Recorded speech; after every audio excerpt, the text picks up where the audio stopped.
Shalom Bapak Ibu yang dikasihi oleh Tuhan. Kita bersyukur anugerah dan kasih Tuhan tidak pernah terlambat, tidak pernah berhenti dalam hidup kita. Kasih setia Tuhan selalu baru setiap pagi. Saat ini kita bersyukur karena perkenanan Tuhan kita boleh ada sampai saat ini. Marilah kita menaikkan syukur, menaikkan sembah kita kepada Dia Allah yang mengasihi kita. Mari Bapak Ibu yang dikasihi oleh Tuhan, sebelum kita masuk dalam hadirat Tuhan, dalam pujian dan sembah kita kepada Dia saat hari ini, mari kita bersatu teduh sejenak. Mari renungkan kasih setia dan kebaikan Tuhan yang telah Tuhan lakukan dalam hidup kita.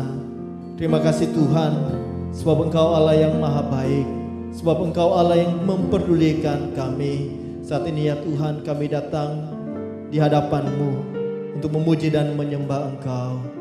Layakkanlah setiap kami umat-Mu Tuhan, dimanapun umat-Mu berada saat ini.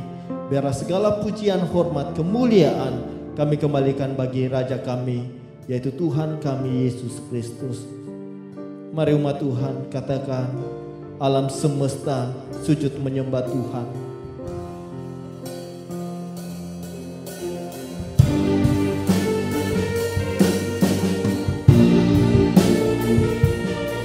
Alam semesta melukiskan kebesaran-Mu Tuhan, layak dipuji disembah.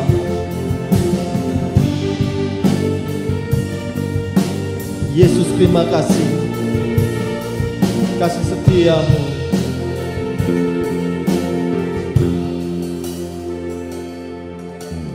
Alam semesta melukiskan kebesaran Tuhan, bumi dan surga menyanyikan kemuliaan nama-Mu. Hosana,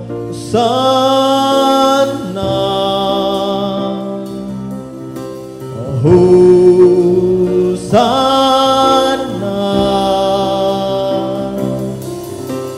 layak dipuji disembah. Kaulah yang bertahta dulu, sekarang dan selamanya, Raja atas segala raja. Nama-Mu besar termulia.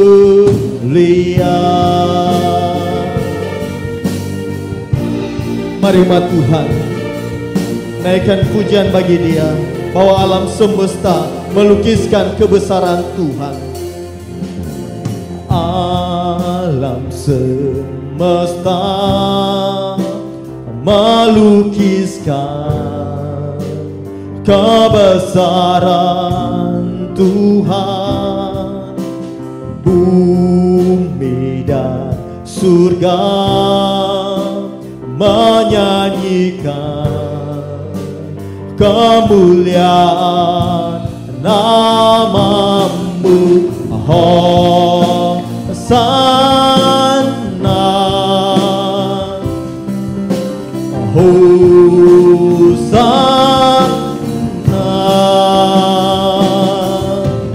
layak dipuji disembah. Kaulah yang bertahta dulu, sekarang dan selamanya, Raja atas segala raja.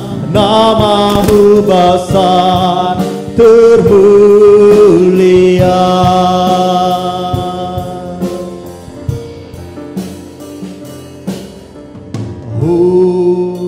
Hosana,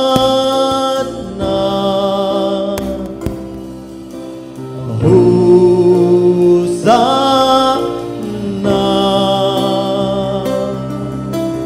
Hosana,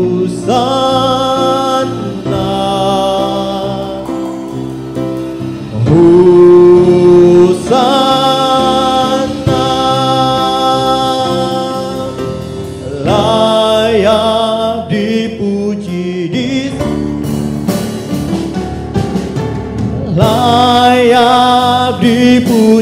disembah, Kaulah yang bertata dulu, sekarang dan selamanya, Raja atas segala raja. Namamu besar termulia, layak dipuji disembah, Kaulah yang bertata dulu, sekarang dan selamanya, Raja atas segala raja. Namamu besar termulia, namamu besar termulia, namamu besar termulia.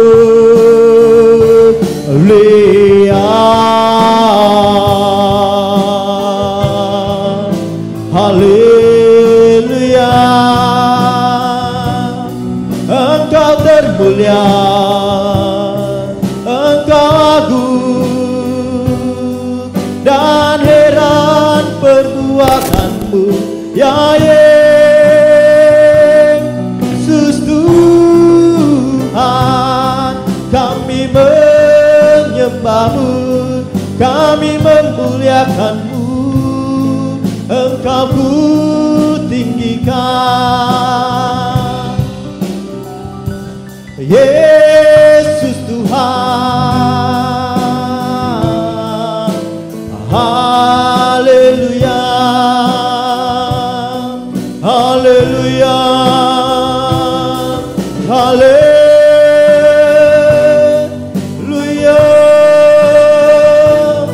Yesus Tuhan, Yesus Raja kami, Engkau ajaib, Engkau mulia, alam semesta menceritakan kebesaran-Mu Tuhan.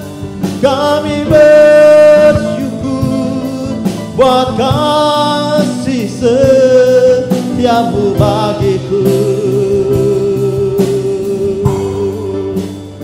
Haleluya, haleluya.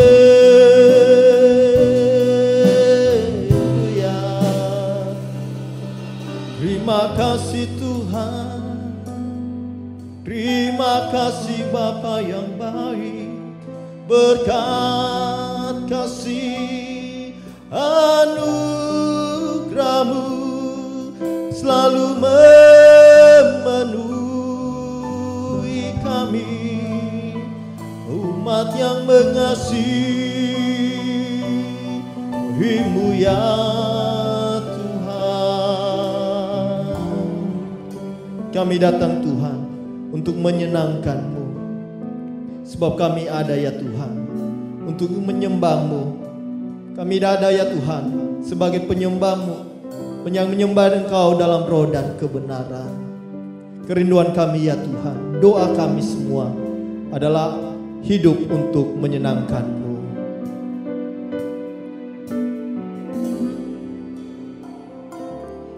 Menyenangkan-Mu, senangkan-Mu, hanya itu kerinduanku. Menyenangkan-Mu, senangkan hati-Mu, hanya itu kerinduanku. Menyenangkan-Mu, senangkan-Mu, hanya itu kerinduanku.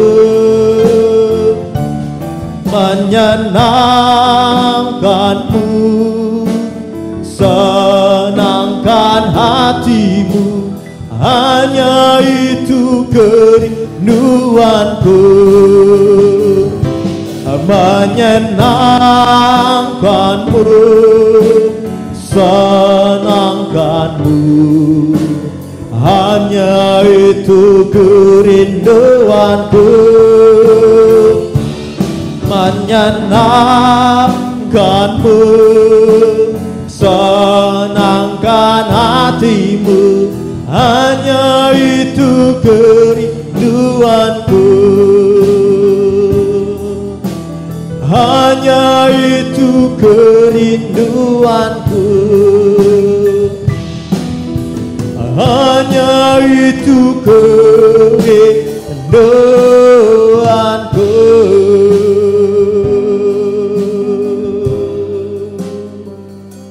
Haleluya, haleluya.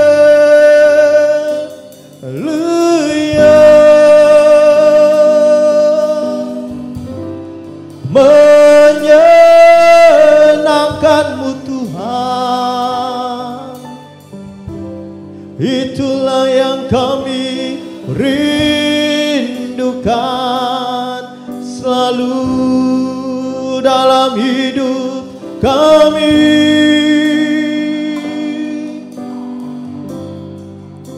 Menyenangkan hatimu Tuhan,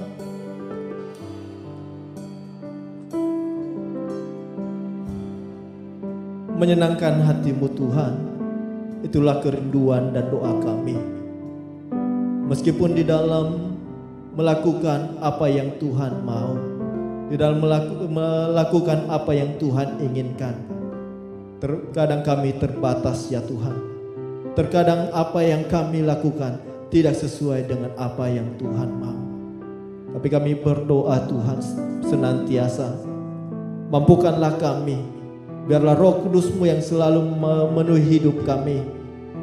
Itulah yang memampukan kami ya Tuhan, agar dalam hidup ini selalu menyenangkan hati-Mu. Tuhan, ajarlah kami untuk dengar-dengaran akan suara kebenaran firman-Mu. Ajarlah kami ya Tuhan untuk melakukan apa yang Tuhan mau. Bentuklah kami ya Tuhan lewat pendengaran firman-Mu saat ini. Biarlah kebenaran ilahi yang datang daripada Tuhan saja, itulah yang diberitakan oleh hamba-Mu. Sehingga setiap hati yang mendengar dan setiap hati yang menerima firman-Mu ini boleh menjadi pelaku-pelaku firman-Mu, dan itulah yang menyenangkan akan hati-Mu. Mari Bapak Ibu yang dikasihi oleh Tuhan, kita siapkan hati kita untuk dengarkan sabda firman-Nya saat ini.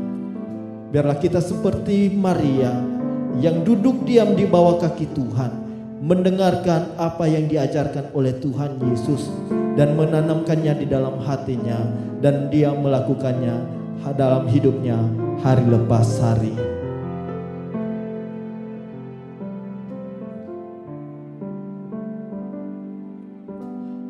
Seperti wanita mengurapimu,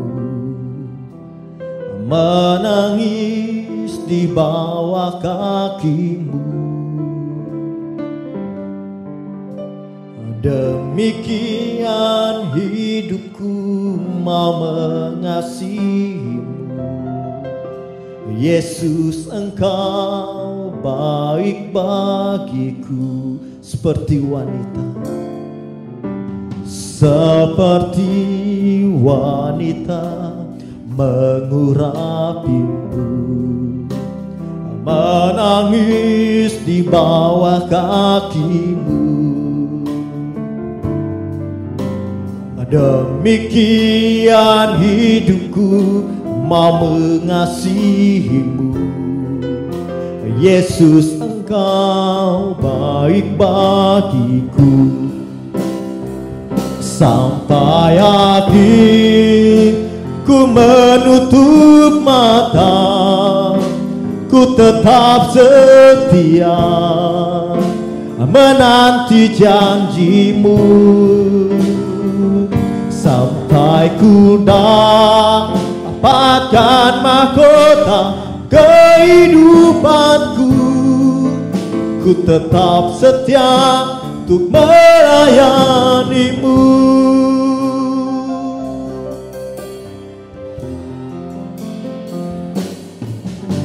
Seperti wanita mengurapi-Mu, menangis di bawah kaki-Mu.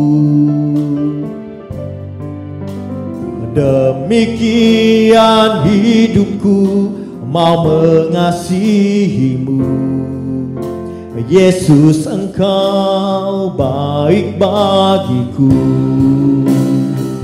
Sampai akhir ku menutup mata, ku tetap setia menanti janji-Mu. Sampai ku dapatkan mahkota kehidupanku, ku tetap setia untuk melayani-Mu. Sampai akhir ku menutup mata, ku tetap setia menanti janji-Mu. Sampai ku dapatkan mahkota kehidupanku, ku tetap setia untuk melayani-Mu. Ku tetap setia untuk melayani-Mu. Ku tetap setia untuk melayani-Mu.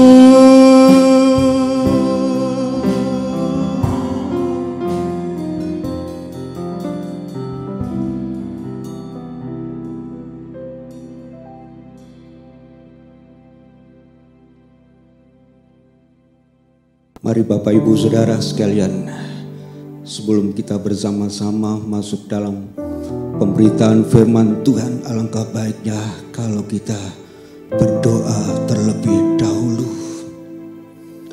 Bapa di surga, Bapa di dalam nama Yesus, kami mengucap syukur atas kemurahan dan kebaikan-Mu.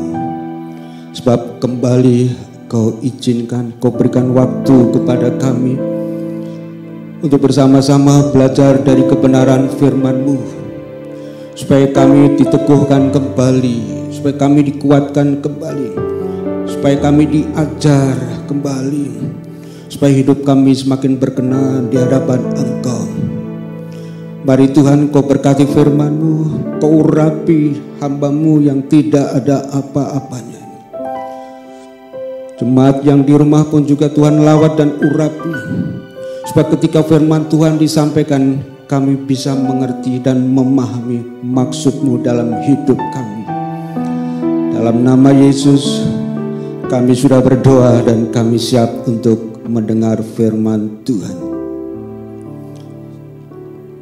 Shalom Bapak Ibu Saudara yang di rumah, kita bertemu kembali dalam kesempatan yang berbahagia dan indah di ibadah pertengahan minggu. Saya berharap di sini Bapak Ibu di rumah semuanya dalam keadaan baik-baik saja, diberkati oleh Tuhan, dan ada saatnya kita akan bisa bertemu dalam ibadah seperti sedia kala. Kita tetap berdoa pada Tuhan. Dan kesempatan ini Bapak Ibu Saudara, firman Tuhan yang akan saya sampaikan, saya berikan judul Ada Kekuatan Ketika Dekat Dengan Tuhan. Saudara, sebenarnya manusia itu rapuh, lemah, tidak berdaya, membutuhkan suatu kekuatan. Tapi kekuatan itu tidak mungkin bisa diberikan dari dirinya sendiri. Dan kekuatan itu tidak bisa diberikan oleh orang lain, apalagi dari dunia ini. Kekuatan itu hanya diperoleh dari Tuhan apabila ada kedekatan dengan Tuhan.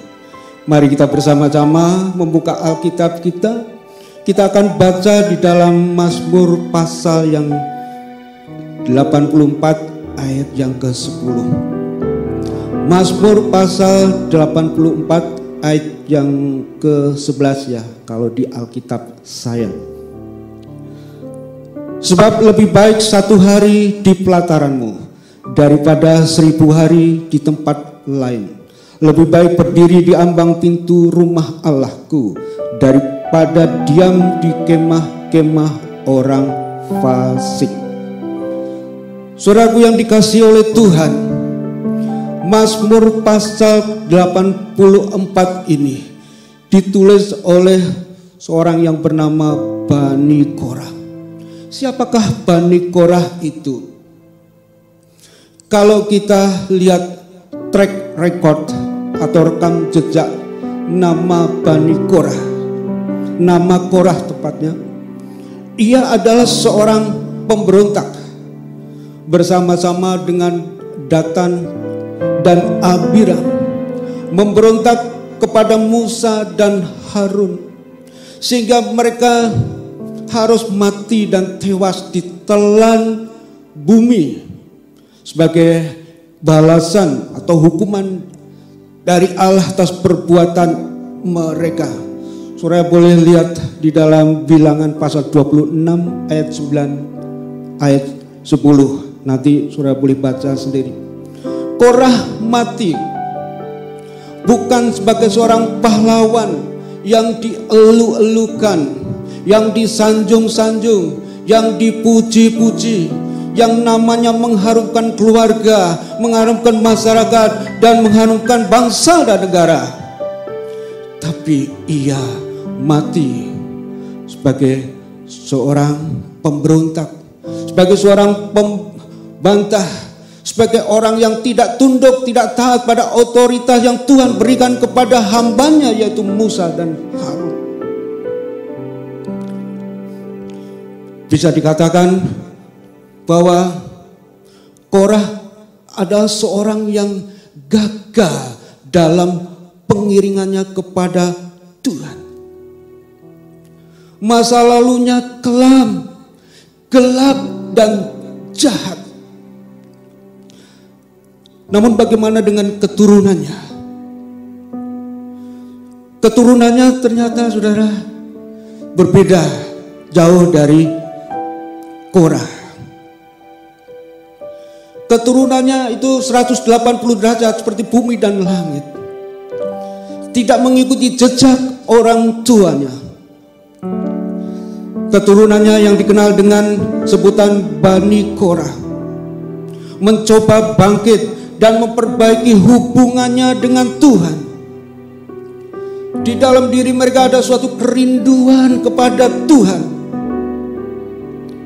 Peristiwa yang menimpa orang tua mereka dan kawan-kawan mereka, di mana mereka mati dengan mengenaskan karena hukuman Tuhan.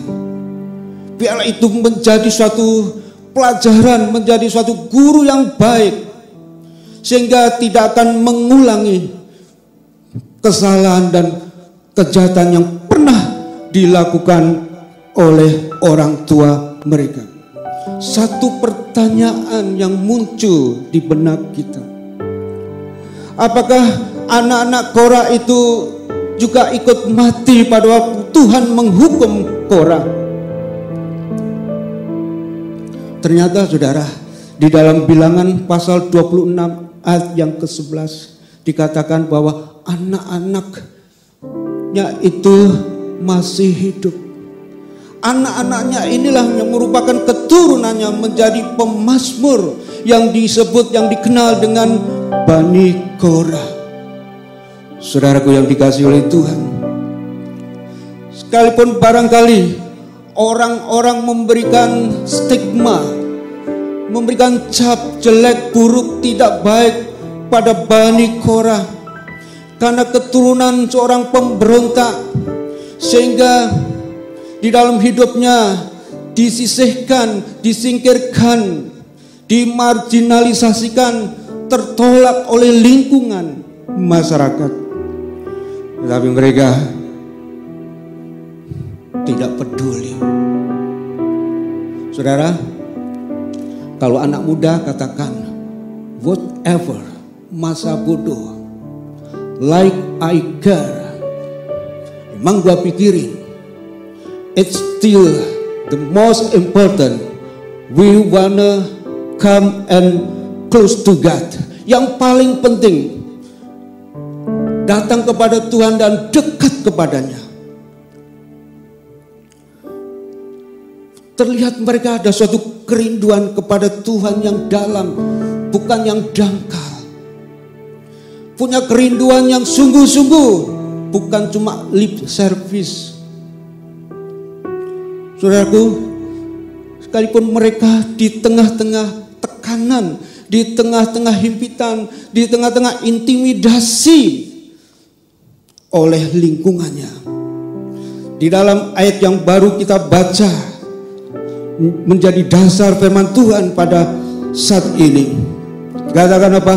Lebih baik 1 hari di pelataranmu, pelataran Tuhan, daripada 1000 hari di tempat yang lain.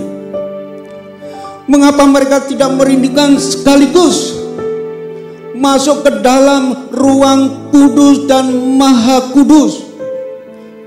Bukan cuma sekedar ada di pelataran. Saudaraku yang dikasihi oleh Tuhan, barangkali mereka merasa tidak pantas, tidak layak, tidak patut untuk masuk berada di ruang kudus dan maha kudus. Ironis, aneh. Bani Korah ini, saudara, kan keturunan suku Lewi. Dari awalnya bahwa suku Lewi itu menggantikan anak sulung untuk menjadi pelayan Tuhan, yang melayani pekerjaan Tuhan di kemah suci atau bait suci. Tetapi mereka tidak punya hasrat, tidak punya keinginan, tidak punya kerinduan untuk masuk ke dalam ruang kudus dan ruang maha suci sebagai bentuk pelayanan mereka. Malah di ayat yang sama dikatakan lebih suka, lebih baik, lebih senang berada di ambang pintu. Berarti sebagai penjaga pintu, saudara, penerima tamu. Ya, penerima tamu, pelayanan yang mungkin sepele ya.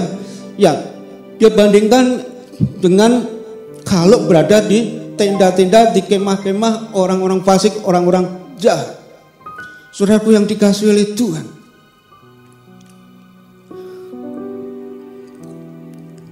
mereka berpikir,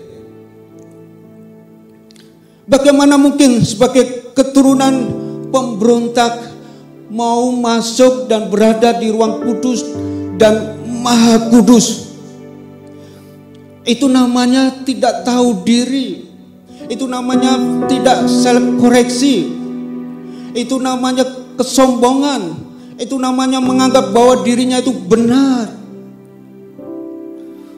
Saudara yang dikasihi oleh Tuhan, kita belajar di sini bahwa pemazmur ini yaitu Bani Korah menunjukkan kepada kita ada suatu kerendahan hati di hadapan Tuhan.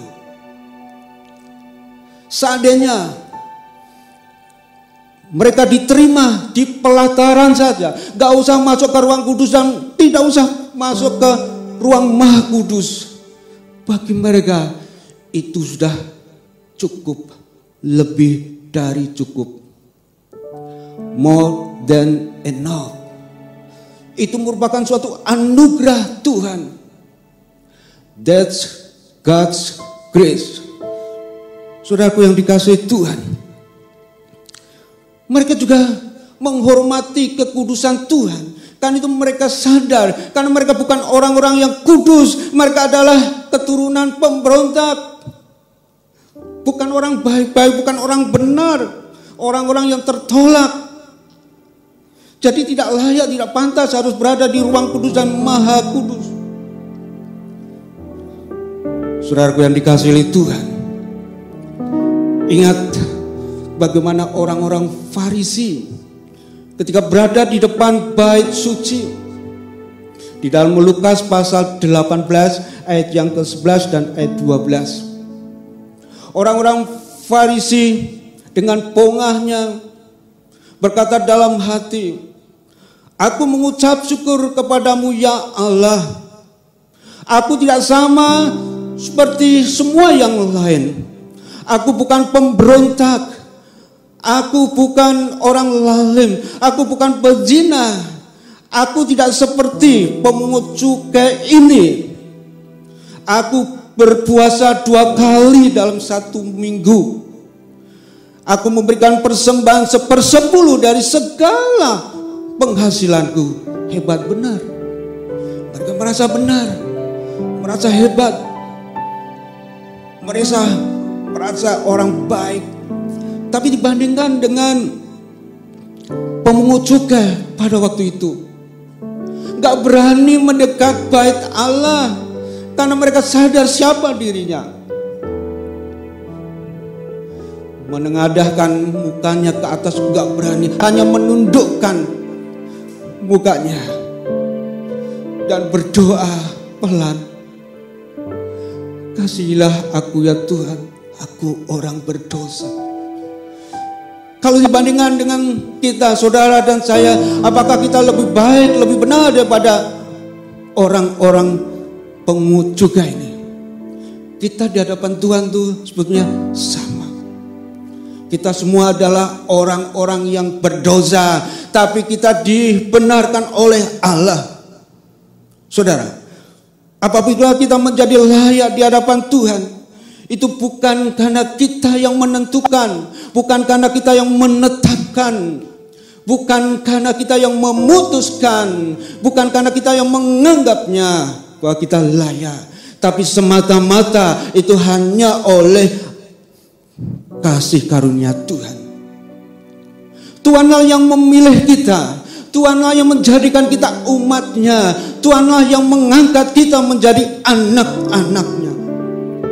Saudaraku yang dikasihi oleh Tuhan, pemazmur menyatakan kerinduan bahwa dekat dengan Tuhan 1 hari lebih baik daripada 1000 hari, tetapi berada di tempat lain. Berada di tempat lain, apa sih maksudnya? Bisa berarti berada di luar Tuhan. Saudara, orang kalau berada di luar Tuhan, mau berbuat apa saja bisa tanpa norma, tanpa kendali, tanpa tuntunan firman Allah, tanpa perlu penyertaan Roh Kudus. Kehidupan macam apa seperti ini? Kehidupan model apa seperti ini, saudara? Berada di tempat lain, bisa juga berada di tempat-tempat hiburan, di tempat-tempat di mana ada pesta pora kemabukan, di tempat-tempat di mana ada dunia gemerlap atau dugem, di tempat-tempat di mana ada seks atau perilaku seks yang bebas, dan berbagai macam tempat yang disediakan untuk kesenangan duniawi. Satu pertanyaan, saudara, apakah semua itu bisa membuat kita bahagia, tenang, damai, sejahtera, dan sukacita? Saudara, senyaman-nyamannya menikmati kesenangan duniawi, masih jauh lebih baik tinggal dekat dengan Tuhan. Sukacita yang berasal dari dunia ini bersifat semu dan sementara. Saudara, di dalam Pengkhotbah pasal 7 ayat yang ke-6 dikatakan apa? Bahwa semak duri yang terbakar di bawah kuali itu, saudara. Saudara tahu bunyinya apa? Kretek. Ya, panas bentar tapi habis itu hilang. Apinya hilang, asapnya hilang, tinggal abu. Ya, sukacita seperti itu, saudara. Cuma semu dan sebentar, saudara. Pada waktu kita susah, pada waktu kita berbeban berat, kemudian minum, kita mabuk, atau kita rekreasi, atau kita berada di tempat hiburan, apakah itu bisa menyelesaikan, apakah itu bisa memberikan jalan keluar buat masalah yang kita hadapi? Saudara, kalau itu memang bisa, saudara, maka tidak perlulah ada agama, tidak perlulah datang ke gereja, tidak perlulah berdoa, tidak perlu bahwa Tuhan tuh harus inkarnasi menjadi manusia, mencari manusia untuk menyelamatkan manusia. kalau manusia itu bisa membahagiakan dirinya sendiri dia berada di dalam dunia tanpa Tuhan. Tapi kenyataannya tidak, saudara. Ada banyak orang kaya, banyak orang terpandang, banyak orang yang berkuasa, tapi hidup mereka apakah itu jaminan bahwa mereka itu berbahagia? Apakah itu jaminan bahwa hidup mereka itu sejahtera dan damai? Belum menjamin, saudara. Saudara, apabila kita dekat dengan Tuhan akan membuat kita menjadi kuat menghadapi berbagai tekanan dan persoalan di dalam hidup ini. Karena di dalam Tuhan ada harapan dapat kekuatan yang baru. Tuhan memberikan pertolongan, memberikan jalan keluar. Dikatakan di dalam Yesaya pasal 40 ayat 31. Saudara, orang-orang yang menanti-nantikan Tuhan itu diberikan kekuatan yang baru. Kalau dia harus berlari tapi tidak pernah capek, tidak pernah lelah. Bayangkan saudara, orang berlari tapi tidak pernah capek. Itulah kalau orang itu berada di dekat Tuhan. Coba kalau jauh saudara, ada masalah sedikit aja udah lelah, capek. Pada saat ini saudaraku yang dikasih itu, mungkin saudara merasa capek, lelah, jenuh menghadapi berbagai macam tekanan hidup ini. Jangan menggunakan kekuatan diri sendiri. Jangan juga menggunakan kekuatan manusia. Jangan juga menggunakan cara-cara dunia. Itu tidak akan memberikan solusi.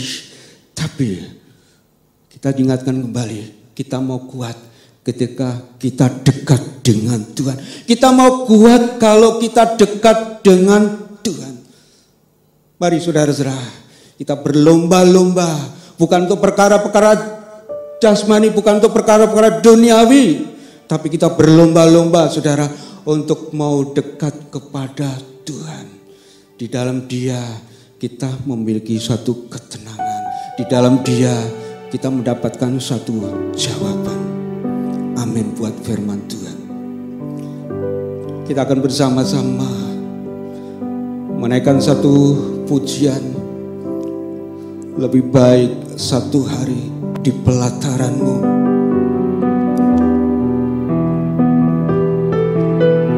Haleluya, makasih Tuhan.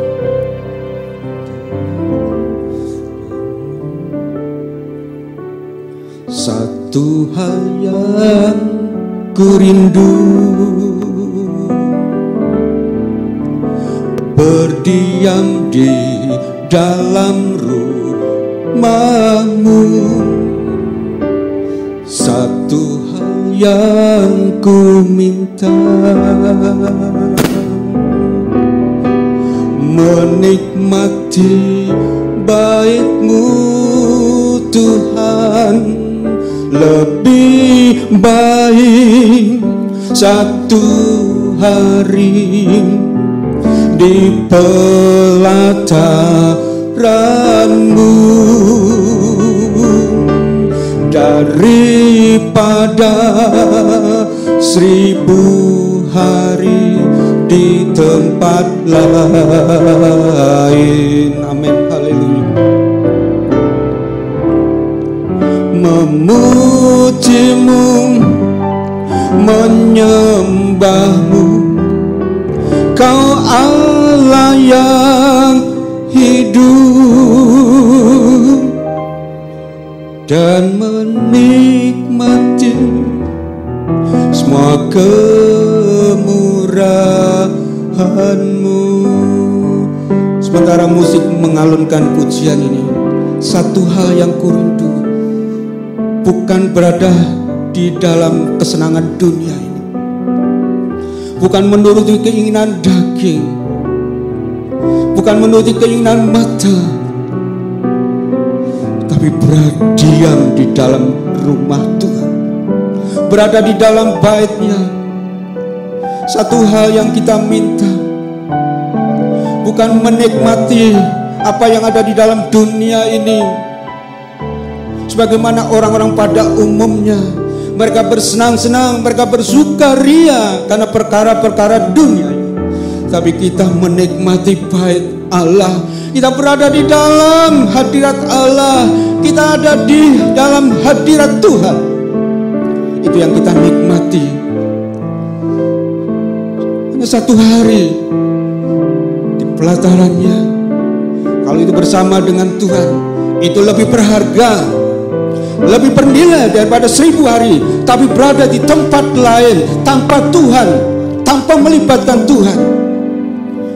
Mari kita sama-sama dalam hati kita memuji Dia, karena Dia layak dipuji, Dia layak disembah. Dia bukan Allah yang mati, tapi Dia Allah yang hidup. Dan kita menikmati semua kemurahannya, semua anugerahnya, semua pertolongannya. Tidak ada masalah yang tidak bisa diselesaikan kalau itu di dalam Tuhan. Sekarang menjadi keputusan kita, mau dekat dengan Allah dan mendapat kekuatan, atau kita tinggal jauh dari Allah dan tidak pernah mendapatkan apa-apa. Kita tetap frustasi, depresi menghadapi berbagai macam tantangan di dalam hidup ini. Haleluya. Kita angkat pujian, refrennya, baru kita bersama-sama berdoa. Lebih baik satu hari di pelataranmu. Makasih. Lebih baik, saudara boleh menyanyikan pujian ini di rumah. Satu hari di pelataranmu, sambil saudara hayati kata-katanya. Daripada 1000 hari di tempat lain. Kalau saudara tergerak, angkat tanganmu di hadapan Tuhan, memujimu, menyembahmu. Kau Allah yang hidup dan menikmati semua kemurahan-Mu, dan menikmati semua kemurahan-Mu. Mari kita tundukkan kepala di hadapan Tuhan. Bapa, kami sudah dengar firman-Mu. Kami sudah mendengar firman-Mu dibentangkan, disampaikan. Ajar kami untuk bisa bukan cuma sekedar kami mengerti firman-Mu, tapi kami bisa menjadi pelaku firman-Mu. Kami rindu, ingin dekat, mau akrab dengan Engkau, karena itulah yang Kau kehendaki dalam hidup kami. Karena ketika kami dekat dengan Engkau, tidak ada yang sia-sia. Engkau pasti akan memberkati. Terima kasih Tuhan. Biarlah firman yang sudah disampaikan ini, Roh Kudus yang akan melanjutkannya, memberikan penjelasan lebih lengkap, lebih detail lagi. Hamba berdoa buat saudara-saudara kami yang ada di rumah. Barangkali pada saat ini mereka sedang capek payah menghadapi pergumulan hidup, tantangan demi tantangan, kesulitan demi kesulitan menghantam hidup. Pada saat ini Bapa, kami berdoa Engkau melawat mereka, Engkau menolong mereka, Engkau memberikan kelegaan kepada mereka. Ajar mereka agar mereka punya harapan untuk mau dekat kepadamu. Terima kasih Tuhan. Terima kasih Bapa. Berkati firman-Mu Tuhan, supaya menjadi milik kami semuanya. Sebentar kami akan berpisah satu melalui siaran lewat YouTube ini Bapa. Untuk sementara kami berdoa agar Tuhan tetap memberkati kami semuanya. Saudara-saudaraku yang di rumah, angkat tanganmu. Tuhan mau memberkatimu. Bukan manusia, bukan hamba Tuhan, bukan gereja yang memberkati, tapi Tuhan. Sekarang saudara-saudaraku yang dikasihi oleh Tuhan, terimalah berkat anugerah daripada Allah Bapa, kasih sayang di dalam anaknya Tuhan kita Yesus Kristus, persekutuan kuat kuasa Roh Kudus yang menyertai saudara mulai saat ini, esok lusa, sampai Maranatha Yesus datang yang kedua kalinya. Semua yang percaya bersama-sama katakan amin.